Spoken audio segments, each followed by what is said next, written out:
I'm excited about today. We are in part number 2 of Looking for a Leader. Looking for a leader. If you were not a part of part number 1, and maybe you might be watching this, later on, you can pause it, go back to part number 1. This is part number 2. They can stand alone, but the same spirit is in both of these messages. Looking for a leader. Go with me to the book of Numbers, chapter 13. Numbers, chapter 13. It's in the beginning of the Bible. Numbers, chapter 13. We're going to start reading in verse number 1. And if you didn't bring your Bible, I'm going to put the verses on the screen so you can follow along with us. But I do encourage you to bring your Bible. I want us to be a Bible literate, Jesus-loving church for sure. The Lord said to Moses, "Send some men to explore the land of Canaan, which I am giving to the Israelites. From each ancestral tribe, send one of its," what's the word? Leaders. So at the Lord's command, Moses sent them out from the desert of Paran. All of them were leaders of the Israelites.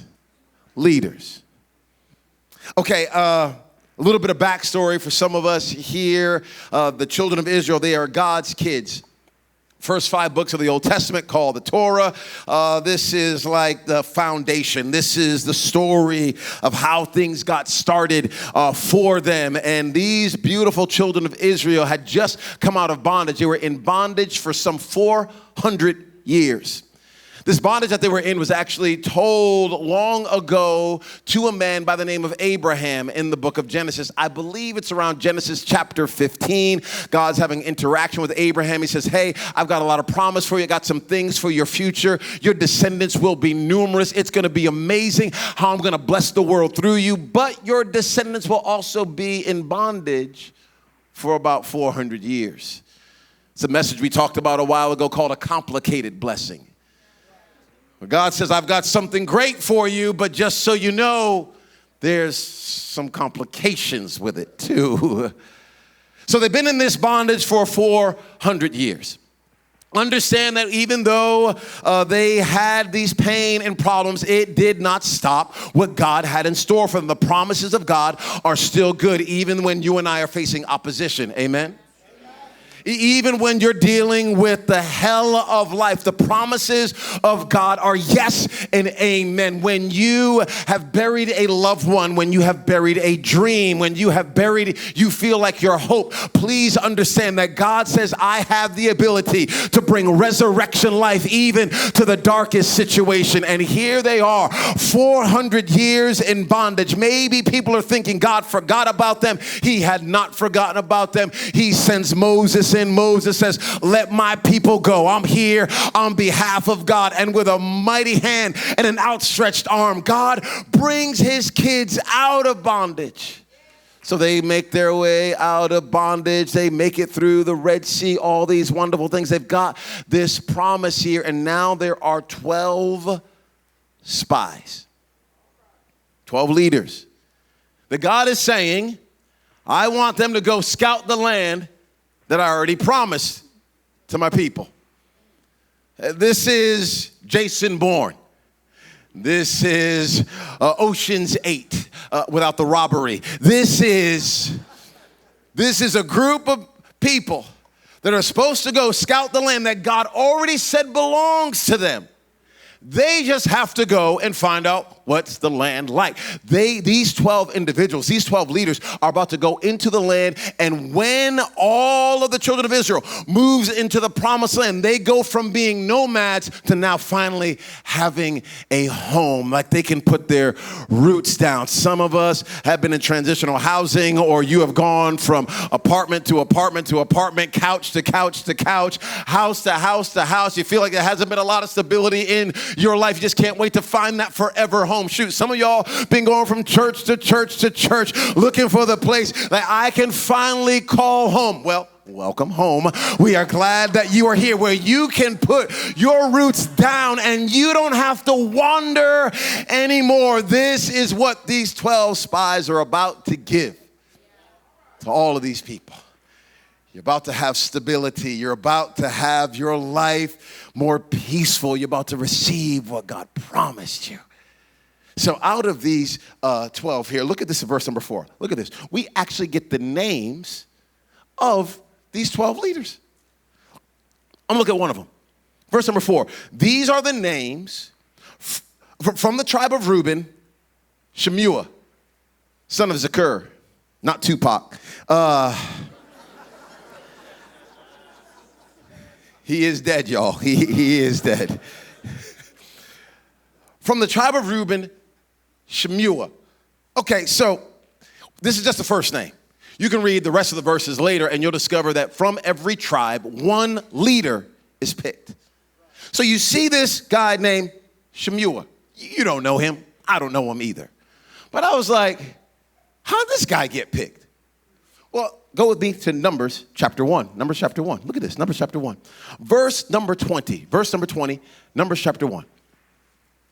From the descendants of Reuben, the firstborn son of Israel, all the men 20 years old or more who were able to serve in the army were listed by name, one by one, according to the records of their clans and families. The number from the tribe of Reuben was 46,500. 46,500. These are the people that are 20 years old and older who can fight. There are 46,500 just from the tribe of Reuben. Shemua is picked out of 46,500 people. You ever applied for a job?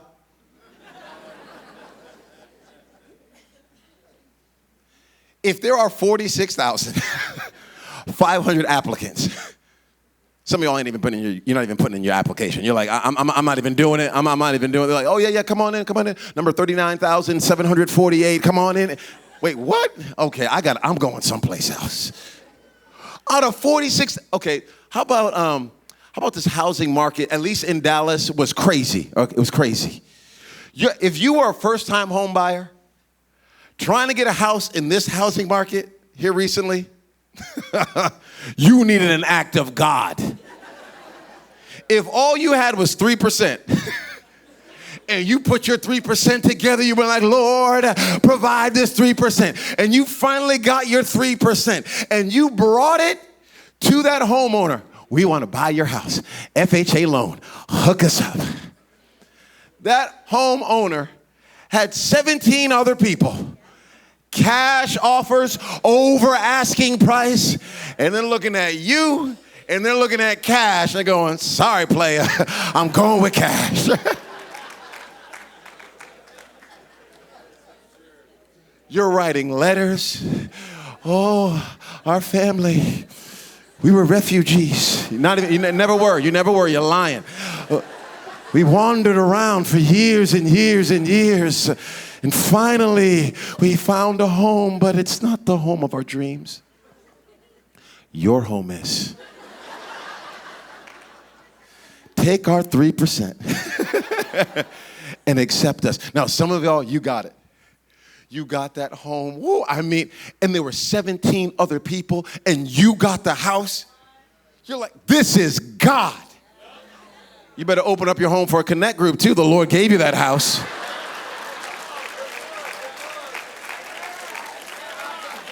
Oh, Lord, I'll use this house for your glory. Lord, I'll use this house for your glory.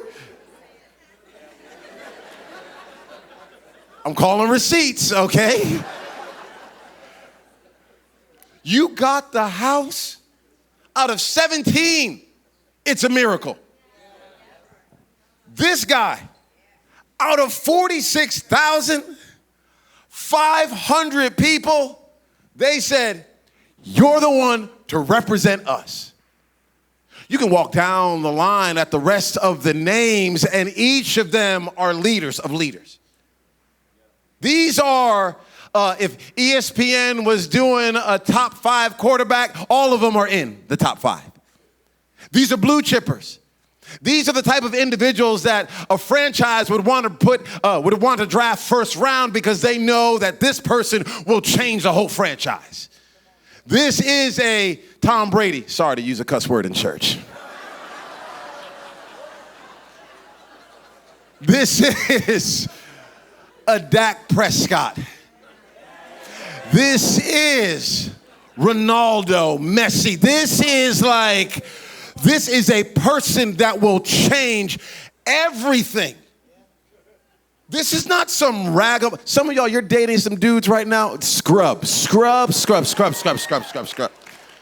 You need to play that TLC song as your worship song. I don't want no scrubs. Scrub is the guy that can't get no love from me. Hanging on the passenger side of his best friend's ride, trying to holler at me. That's you, brother. I'm sorry. No. This is not a scrub. These are leaders. I'm telling y'all, these are leaders. These are people you would look to and go, yup. He's got it. She's got it. That's who's picked here. So now these leaders are assembled. They're assembled. Again, the title of this is we're looking for a leader. So now these leaders have been picked. So now the question is, what type of leader are they going to be? So the leaders are now picked. And look with me in verse number 17. Numbers chapter 13, verse number 17. It says, when Moses sent them to explore Canaan, he said, go. Go. Some of y'all gonna like me today because I have points. I don't usually have, points that you can. I just let the Lord speak to your heart, and you can text what you want to text and put in your notes what you want to put in your notes. But today I've got some notes. The first one, I'm looking for a leader who will go. Looking for a leader who will go. Not just a leader who will sit and analyze. I'm looking for a leader who will go. I'm looking for a leader who will have some movement and some motion. A leader who will take a step of faith. I'm looking for a leader that is willing to leave their place of comfort and what they've known for a very long time, and they are willing to step into a place that may be an unknown for them, but God has promised them something that they've never seen. But in order to get to something they've never seen, they have to be willing to do something that they've never done. I'm looking for a leader who will go. This brings my mind immediately to Matthew chapter 28, when Jesus is giving us what we now call the Great Commission. And he says, you can put it on the screen and you can write down the note. Jesus said to them, I've got all authority. It's mine. I've got all authority in heaven and on earth. Therefore, sit and chill. Enjoy your life. Just have an intimate relationship with me and you and like your little blanket and your tea and your coffee and your Instagram and your pen. Just go ahead and it's just between me and you. And as long as you're happy, I'm good. No. Therefore, go and make disciples of all nations, baptizing them in the name of the Father and the Son and the Holy Spirit, teaching them to obey everything I have commanded you, and surely I'm with you to the very end of the age. Jesus here says, I want you to go. And I want you to make disciples of whole nations. I read that one day, and a friend of mine and I were talking about it. It's like not just people, nations. Go ahead and touch the whole nation of Uganda. Go ahead and touch the whole nation of Kenya. Go ahead and make disciples of the whole nation of America. Go ahead all over Canada, all over Australia, all over Russia, all over Ukraine. God, go ahead and make disciples of the entire nation. I'm talking every political figure, every athlete, every teacher, every business leader, every mother, every father, every son, every daughter. Go and make disciples of the whole nation. This is what Jesus called us to. But you're going to have to go to do this. You're going to have to be willing to take this step of faith. And I love that it's like I'm baptizing them in the name of the Father, the Son, the Holy Spirit. It's like, hey, just so you know, you're going to need the whole Trinity to do what I called you to do. You can't do this in your own power. You're going to need the Holy Spirit if you're going to do what I'm asking you to do. So get baptized. Get baptized in the Father, Son, and get baptized in the Holy Spirit. When I put you under that water and pull you back up, you're coming up as a brand new man or woman to be my hands and feet, not to sit around and just sulk or sit around and be safe, but to take some steps of faith and be who I called you to be and do all that I called you to do. Some of y'all, you've been sleeping giants for so long. I'm telling you, God is looking for a leader who will go and not just go to church. Teaching them to obey everything I have commanded you. Teaching them to just go to church on Sunday and live another way throughout the rest of the week. No. Teaching them to just honor the pastor but treat everybody else like dirt. Teaching them to live a life for their own pleasure, their own glory, their own fame. Oh, no. Now, that's in some churches. I recognize that. And God bless them. I ain't got time to throw shade on anybody else, so I'm too busy here trying to work. So I'm not thinking about other people right now. I'm just saying Jesus called us to go into all the world and teach everybody to obey. To obey. Obey. You're like, I don't like that word. You don't have to. The question is like, it makes me uncomfortable. Oh, okay. And in our day and age, it's like, makes me uncomfortable. That makes me uncomfortable. I avoid it. Well, when we're following Jesus, we got to step into some discomfort. He's saying, I want you, son and daughter. I love you. Yes, but that's sin. Teaching you to obey everything I have commanded. Because I'm with you. I'm with you. I'm with you. I've taken your sin and your shame upon myself. I've reconciled you to God. Hey, I'm teaching you to obey everything I have commanded you. What is it God isn't speaking to you that you know you need to do, but you keep putting it off and you keep making excuses, and you think it's okay to make the excuses because God knows your heart. You know my heart. Yeah, I know your heart. And I see your text messages. So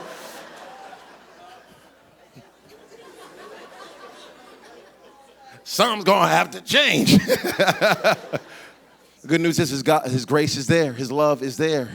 His mercy is there for every single one of us. So now they're going into a place that God promised them, okay? Understand, it was not even their idea. The promised land was not their idea. It was God's idea. They didn't think up the promised land themselves.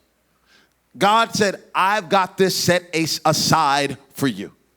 So now they go into the promised land. They are walking around this promised land for like 40 days. And they're going into the place that God promised them. And they see it is filled with opportunity. I'm talking like the sky is the limit. It's like you own a water company and you go to a place that is a desert and you're like, y'all, I'm about to be rich.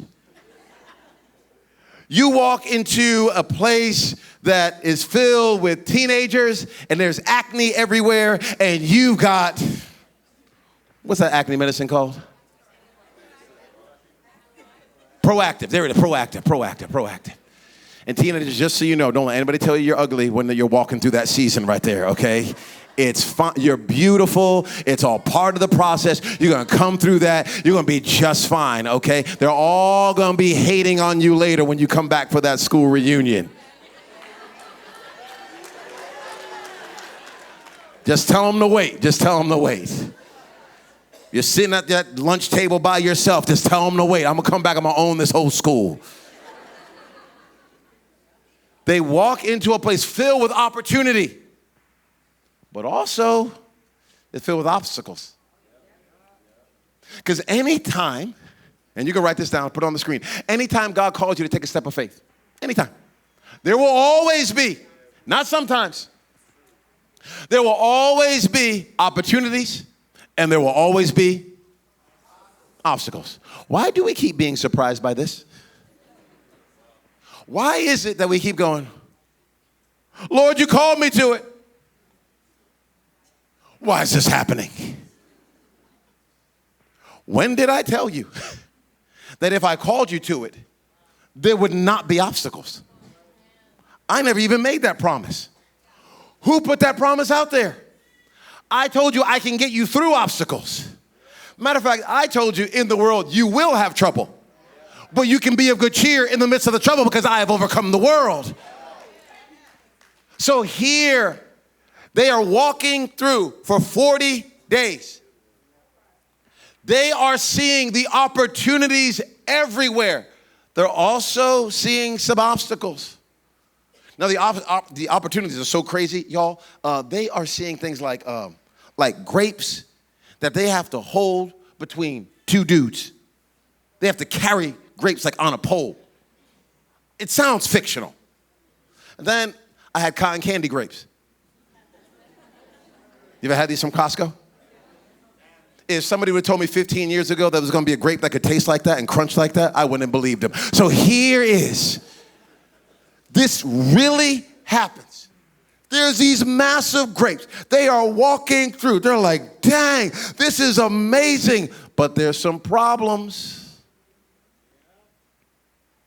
There are also some giants. So now, that's verses 21 through 25. They come back, and now they're about to give their scouting report, okay? They're about to give their scouting report. Now, if you have, I don't know, maybe you watch some kind of financial news, I guess they might give a scouting report, but definitely in sports, they have a scouting report.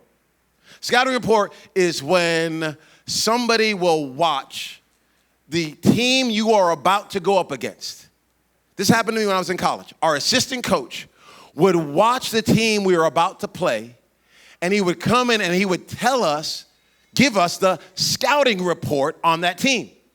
He would say, okay, the team we're about to play, their point guard, he goes to the right all the time. He cannot go left, so force him left. Okay, their shooting guard, he can't shoot. Their center is 5'4". We're going to dominate him. So he would tell us everything about the other team. He had gone and watched their film, watched their games, and then he comes back to us and he says, this is how we're going to defeat this other team. So they're about to get the scouting report. I remember one scouting report when I was playing in college, and we're at the University of Indiana. It's like Bobby Knight. This is when he was still coaching. Like I said, 438 years ago when I played basketball. And it was at the end of the game, so they put me in. And I'm playing defense in the corner. You know, I'm trying clamps on this dude right here. And we're by the opposing team's bench, and everybody starts yelling. They start yelling to their teammate, he's a walk-on. You can take him.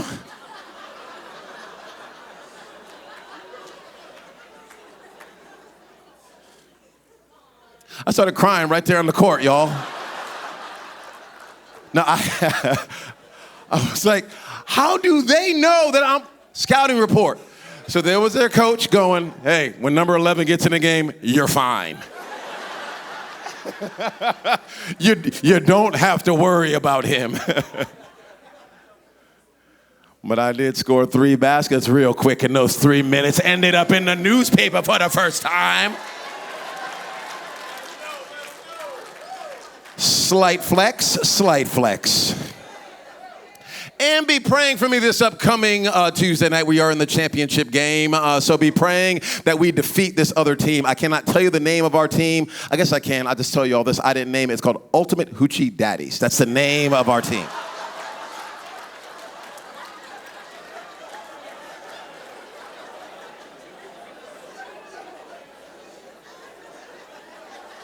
That's the name. It's because we wear short shorts, okay? I'm just along for the ride, y'all. I'm just trying to be a light in the world. That's all I'm trying to do. I'm here representing Jesus, okay?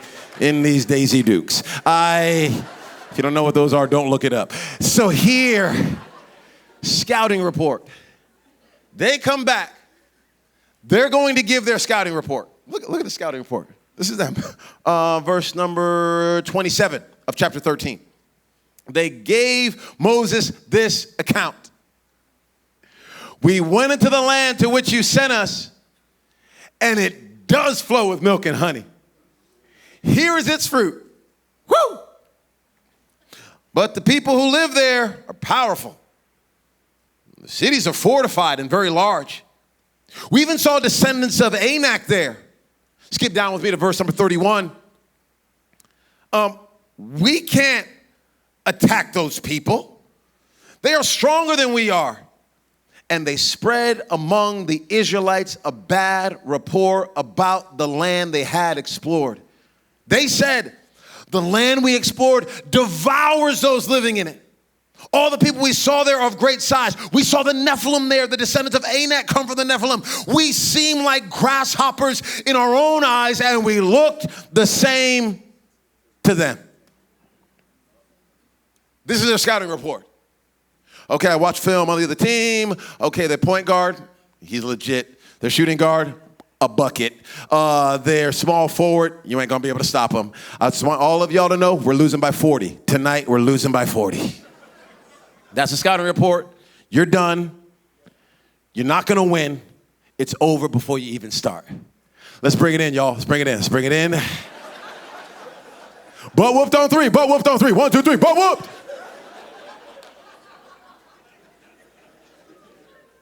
This is the scouting report. This is what you're going to come back with. God promised you the land, and now you're going to come back and say why it can't be done when God already said it can be done? Who put you in God's position? Who said you get to have the final say here? God already said it's done. Why are you trying to discount what God already said is done? This is the crazy thing. These are the same people that saw miracles. These are the same people that were in bondage for years. These are the same people that had jewelry given to them by their oppressor. They left out with bling for days. They left out with a grill. Before Lil Wayne, they're walking through the desert with gold and silver and jewelry, and they had worked for years and had never received any of that, and now they have it. They're the ones that come to the Red Sea, and God tells Moses, stretch out your rod, and I'm going to part the waters. They saw all of this happen. They have seen quail come from heaven. God has provided for them over and over and over and over and over, and now they get to this obstacle, and they're like, no, he can't do it. I wish we weren't like that. But we are. How faithful has God been to you? The house you're in, the friends you have, shoot, the clothes you're wearing. You remember where you were? Come on, don't forget. I know we like to try to move the line. Don't forget. We remember when you were ratchet. Now you look all clean, put together. No. Hold up. Time out. We got the Facebook photos. We see the red cup.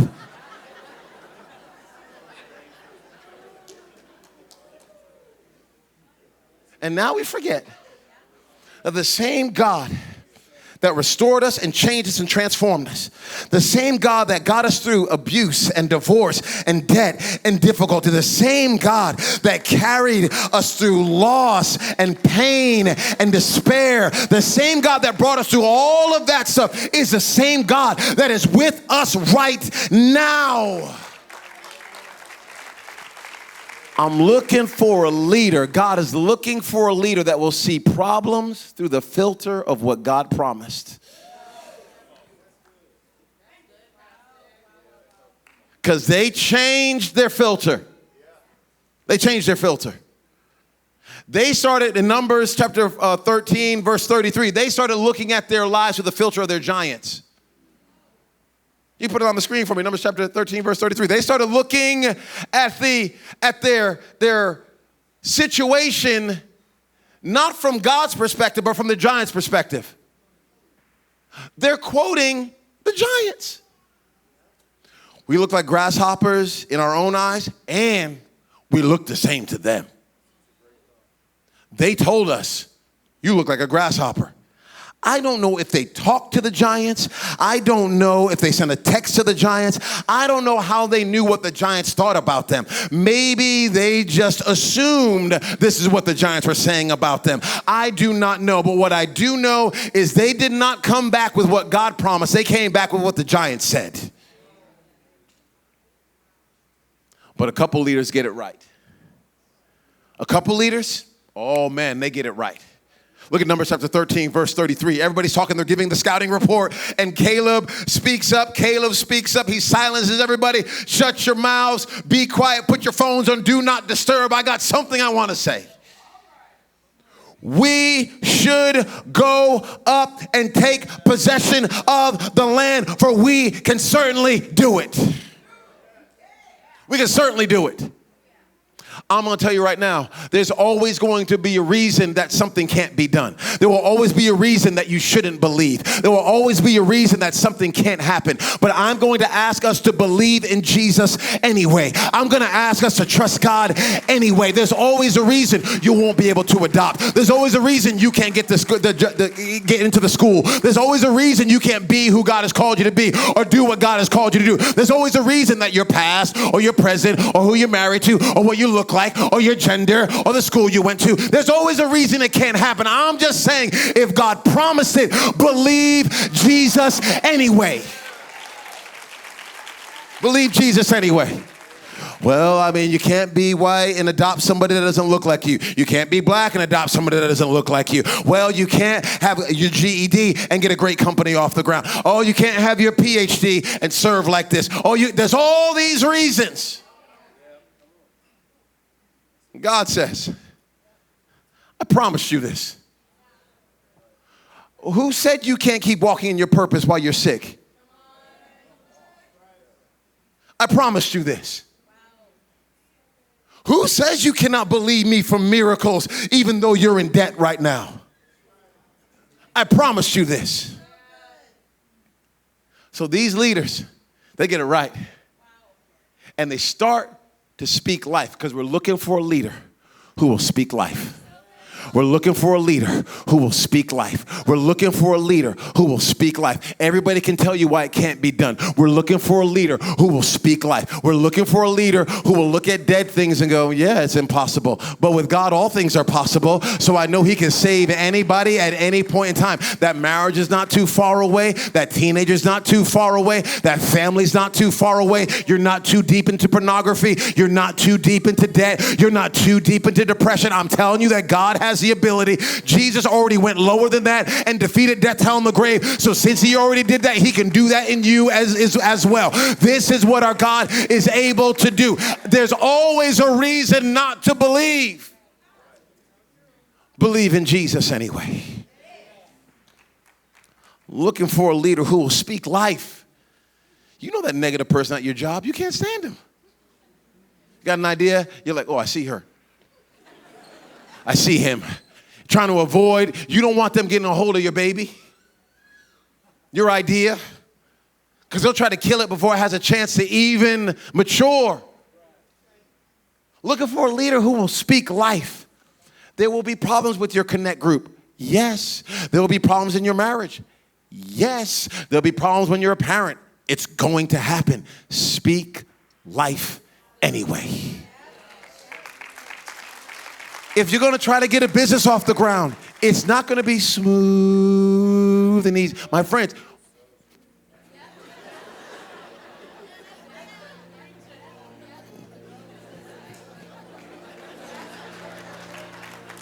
that's a picture of your business. Speak life.